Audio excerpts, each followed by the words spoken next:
दोस्तों, आज एकादशी है। पुत्रदा एकादशी की ढेर सारी शुभकामनाएं। और आज है चौथा सोमवार, तो उसका भी सबको ढेर सारी बधाइयाँ।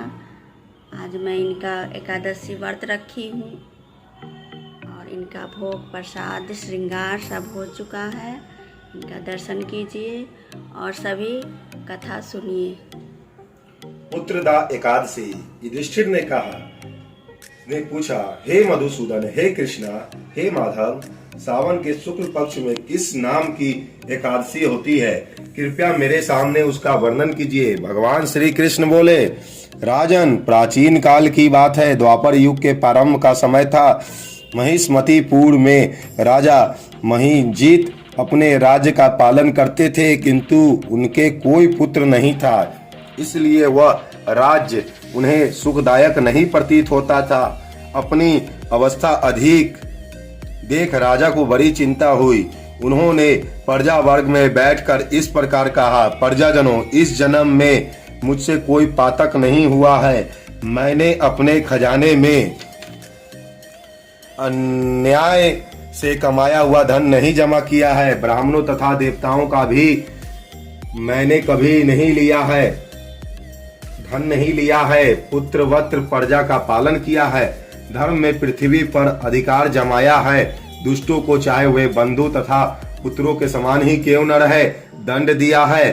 शिष्ट पुरुषों का सदा सम्मान किया है और किसी को द्वेष का पात्र नहीं समझा है। फिर क्या कारण है जो मेरे घर में आज तक पुत्र उत्पन्न नहीं हुआ? आप लोग इसका विचार करें। राजा के ये वचन सुनकर प्रजा और पुरोहित के साथ ब्राह्मणों ने उनके हित का विचार करके गहन वन में प्रवेश किया। राजा का कल्याण चाहने वाले वे सभी लोग इधर उधर घूमकर ऋषि सेवित आश्रमों की तलाश करने लगे। इतने में उन्हें मुनि श्रेष्ठ लोमस जी के दर्शन हुए। लोमस जी धर्म के तत्वज्ञ, संपूर्ण शास्त्रों के विशिष्ट विद्वान, दीर्घायु तथा महात्मा हैं। उनका शरीर लोम से भरा हुआ है। वे ब्रह्मा जी के समान तेजस्वी है। एक एक कल्प बीतने पर उनके शरीर का एक एक रोम विशीर्ण होता है, टूटकर गिरता है, इसलिए उनका नाम लोमेश हुआ है। हे महामुनि, तीनों कालों की बात जानते हैं। वे महामुनि तीनों लोकों कालों की बात जानते हैं। उन्हें देखकर सब लोगों को बड़ा हर्ष हुआ। लोगों को अपने निकट आया हुआ देख लोमस जी ने पूछा, तुम सब लोग किस लिए यहाँ आए हो? अपने आगमन का कारण बताओ। तुम लोगों के लिए जो हितकर कार्य होगा मैं उसे अवश्य कहूंगा। जोर से बोलो, कृष्ण कन्हैया लाल की जय, माधव भगवान की, लाडली रानी की। प्रजाजनों ने कहा, ब्राह्मण, इस समय महिजीत नाम वाले जो राजा हैं उनके कोई पुत्र नहीं है। हम लोग उन्हीं की प्रजा है जिनका उन्होंने पुत्र की भांति पालन किया है। उन्हें पुत्रहीन देख उनके दुख से दुखित हो हम तपस्या करने का दृढ़ निश्चय करके यहाँ आए हैं। जो तम राजा के भाग से इस समय हमें आपका दर्शन मिल गया है। महापुरुषों के दर्शन से ही मनुष्य के सब कार्य सिद्ध हो जाते हैं। मुने, अब हमें इस उपाय का उपदेश दीजिए जिससे राजा को पुत्र की प्राप्ति हो। उनकी बात सुनकर महर्षि लोमेश दो घड़ी के लिए ध्यान मग्न हो गए। तब पश्चात राजा के प्राचीन जन्म का वृत्तांत जानकर उन्होंने कहा, प्रजावृंद सुनो। राजा महिजीत पूर्व जन्म में मनुष्यों को चूसने वाला धनहीन वैश्य था। वह वैश्य गांव गांव घूमकर व्यापार किया करता था। एक दिन ज्येष्ठ के शुक्ल पक्ष के में 10वीं तिथि को जब दोपहर का सूरज तप रहा था, वह किसी गांव की सीमा में एक जलाशय पर पहुंचा। पानी से भरी हुई बावली देखकर वैश्य ने वहां जल पीने का विचार किया। इतने में वहां अपने बछड़े के साथ एक गौ भी आ गए। वह प्यास से व्याकुल और ताप से पीड़ित थी। तब बावली ने जाकर जल पीने लगी। वैश्य ने पानी पीती हुई गाय को हाककर दूर हटा दिया और स्वयं पानी पीने लगा। उसी पाप कर्म के कारण राजा इस समय पुत्रहीन हुए हैं। किसी जन्म के पुण्य से इतने निष्कष्ट राज की प्राप्ति हुई है।